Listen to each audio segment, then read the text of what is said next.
If you want peace, if you want a positive outlook in life, kailangan mo i-give up yung ego mo, yung pride mo, yung negative na katangian mo na humahadlang sa kasiyahan mo.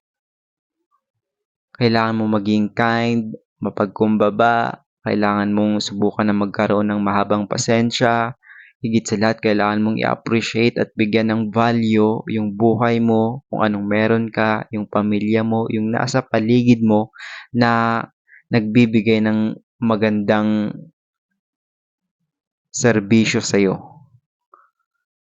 Yung mga taong binibigyan ka ng pagpapahalaga, yung mga taong minamahal ka, yung mga taong hindi nagsasawa na tangkilikin ka, nandyan palagi sa'yo.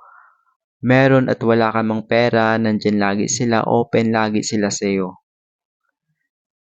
At kung gusto mo rin na tunay na sumaya, na maging happy, na pakisamahan sila, kung ano mang gustong pakikisama na ipapakita sa'yo, kailangan ganun ka din. Kailangan din na positive din yung isasalubong mo sa kanila. Maging mabait ka ding tao, wag laging pride yung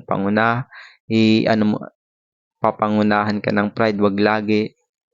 Tsaka yung ego mo, minsan hindi mo makokontrol yung emosyon mo, yung galit, yung inis mo.